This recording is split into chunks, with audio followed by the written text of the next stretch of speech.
चलो देखो इधर समझो फटाफट से। तो फाइनली आज इस लड़ाई को ख़त्म करते हैं, ठीक है? साइंटिस्टों की जंग। पहला प्रयोग कब किया था इन लोगों ने? ट्रांसफॉर्मिंग प्रिंसिपल था ना? कब किया था ट्रांसफॉर्मिंग प्रिंसिपल? 1869 में। अरे गधे हो। फ्रेडरिक मिसर 1928 में। ग्रिफिथ ने किया था ना? ग्रिफिथ ने किया था ना? ट्रांसफॉर्मिंग प्रिंसिपल किसने दिया था? ग्रिफिथ ने। कब दिया था? 1928। और ये कब हो रहा है? 1952 में। यानी कितने साल हो गए लगभग इसको? 24 साल है ना? यानी कि 24 साल लग गए ये प्रूफ करने में कि डीएनए क्या है? जेनेटिक मटेरियल है। समझा दें? 24 साल बाद तो हम क्या देखा करते हैं। जल्दी समझा दो।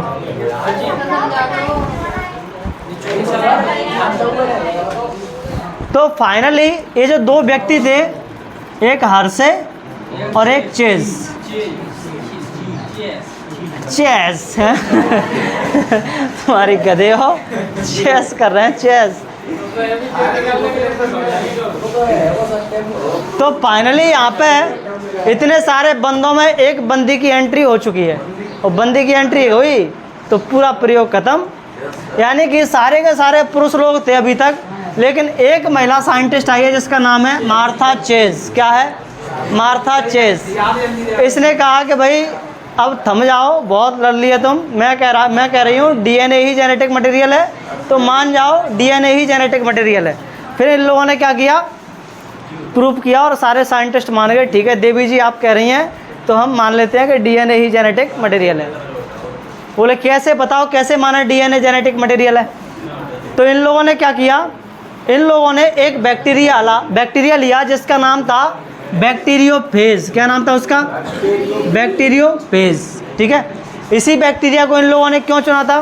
क्योंकि इस बैक्टीरिया के पास दो चीज़ें होती हैं, एक प्रोटीन भी होता है और इसके पास प्रोटीन, और इसके पास होता है क्या क्या? सल्फर। ठीक है। अच्छा मेरे को ये बताओ, डीएनए जब हम पढ़ रहे थे तो डीएनए किसका बना हुआ था? हाँ, डीएनए किससे बना था? न्यूक्लियोटाइडों से, है ना? अब मेरे को ये बताओ, एक पॉलीन्यूक्लियोटाइड किसका बना हुआ होता था? उसके कौन कौन से पार्ट होते थे पॉलीन्यूक्लियोटाइड के? पॉलीन्यूक्लियोटाइड किस का बना हुआ होता था?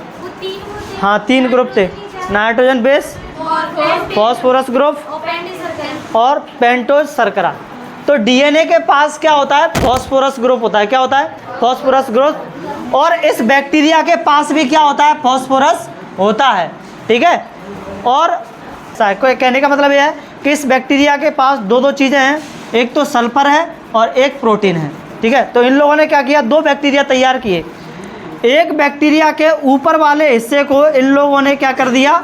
रेडियो लेबल्ड कर दिया। रेडियो लेबल्ड का मतलब इनको इससे कलर कर दिया। किससे? इससे सल्फर से। किससे? सल्फर से। और डीएनए को वैसे का वैसा ही छोड़ दिया। इससे रेडियो एक्टिव पदार्थ जो होते हैं वो क्या होते हैं? चमकते हुए दिखाई देते हैं। क्या होते हैं? चमकते हुए दिखाई देते हैं। तो अगर ये बैक्टीरिया के सेल में जाएगा, प्रोटीन को यहाँ पर सल्फर से इन्होंने क्या कर दिया? लेबल कर दिया। क्यों सल्फर से लेबल किया? क्योंकि प्रोटीन में क्या होता है? सल्फर होता है। और अगर ये बैक्टीरिया के अंदर गया, बैक्टीरिया के सेल के अंदर, तो ये चमकता हुआ दिखेगा, सल्फर, है ना? और नहीं जाएगा तो चमकता हुआ नहीं दिखेगा। और यहाँ पे इन लोगों ने क्या किया? डीएनए को लेबल्ड कर दिया। किससे? फॉस्फोरस से। और फॉस्फोरस कौन सा? 32। ठीक है। अब यहाँ पे अगर ये बैक्टीरिया के अंदर गया तो बैक्टीरिया के सेल में चमकता हुआ क्या दिखेगा? डीएनए दिखेगा। तो उस चमकती हुई चीज़ से हम पता कर सकते हैं, अगर प्रोटीन चमकता हुआ दिख रहा है मतलब बैक्टीरिया के सेल के अंदर प्रोटीन गया है और वो जेनेटिक मटेरियल होगा, है ना? और अगर प्रोटीन नहीं गया है, डीएनए चमकता हुआ दिख रहा है बैक्टीरिया के सेल के अंदर, मतलब बैक्टीरिया के सेल के अंदर कौन गया होगा? डीएनए गया होगा। तो दोनों ही चीज़ें यहाँ पर क्लियर हो जाएंगी। अगर प्रोटीन गया होगा तो प्रोटीन जेनेटिक मटेरियल है, नहीं गया होगा तो वो जेनेटिक मटेरियल नहीं है। और अगर डीएनए गया होगा बैक्टीरिया की सेल के अंदर तो डीएनए जेनेटिक मटेरियल होगा, नहीं गया होगा तो डीएनए जेनेटिक मटेरियल नहीं होगा, यानी कि आनुवांशिक पदार्थ नहीं होगा। तो देखो इन लोगों ने क्या किया, इन लोगों ने इस बैक्टीरिया से संक्रमण करवाया। क्या करवाया? संक्रमण। इस बैक्टीरिया को इसके ऊपर ले जाकर क्या कर दिया? रख दिया। इसको इन्फेक्शन करा दिया। आप लोगों से पूछा जाएगा इस हर्षे एवं चेस के प्रयोग में कितने लेवल होते हैं, मतलब कितने उसमें लेवल कहे या चरण है ना, कितने चरण होते हैं? तो पहला चरण, पहला स्टेप क्या होता है? संक्रमण कराना, इन्फेक्शन कराना। क्या करवाना? इन्फेक्शन कराना। और दूसरा चरण क्या होता है? अनावरण, यानी कि ब्लेंडिंग कराना। जैसे ही अपन इसको संक्रमित करवाएंगे इससे, तो ये क्या करेगा? अपने जेनेटिक मटेरियल को इसमें से क्या कर देगा? इसके अंदर छोड़ना शुरू कर देगा। यहाँ पर देखो निकलना शुरू हो रहा है, जेनेटिक मटेरियल छोड़ना शुरू कर रहा है। यहाँ तक आते आते इसने पूरा जेनेटिक मटेरियल क्या कर दिया? छोड़ दिया। ठीक है, मतलब दो बैक्टीरिया इन लोगों ने क्या कर दिया? यहाँ पे लगा दिए। एक ने यहाँ पर छोड़ दिया, एक ने अपना जेनेटिक मटेरियल यहाँ पर छोड़ दिया। ऐसे ही इसमें एक ने इधर छोड़ दिया, एक ने इधर छोड़ दिया। अब जेनेटिक मटेरियल छोड़ दिया इन लोगों ने। अब इसको क्या कर देंगे हम? ब्लेंडिंग करेंगे। क्या करेंगे? ब्लेंडिंग। इसीलिए इसको ब्लेंडर्स एक्सपेरिमेंट भी बोला जाता है। ब्लेंडर्स का मतलब जैसे वो करते हैं ना घर पे मठा मई, उसमें मशीन लगाते हैं, वो क्या होता है? ब्लेंडर ही होता है। वो क्या करता है? वो हल्की चीज़ों को ऊपर, उससे जब घुमाते हैं तो हल्की चीज़ें ऊपर आ जाती हैं और भारी चीज़ें कहाँ चली जाती हैं? नीचे चली जाती हैं। तो अपने आप वो उससे क्या होता है? जो घी हल्का होता है वो अपने आप तैर के ऊपर आ जाता है, हम उसको क्या कर लेते हैं? बाहर कर लेते हैं। सेम टू सेम यहाँ पर किया। इसको क्या किया? हिलाया। किसके सहायता से? ब्लेंडर की सहायता से।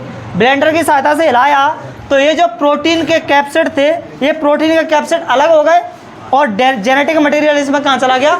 अंदर चला गया। ठीक है, अब यहाँ पे क्या किया? अपकेंद्रण किया, सेंट्रीफ्यूगेशन। तीसरा चरण, तीसरा स्टेप, सेंट्रीफ्यूगेशन में क्या किया? इन लोगों ने बहुत तेज़ी से घुमा दिया इनको। क्या कर दिया?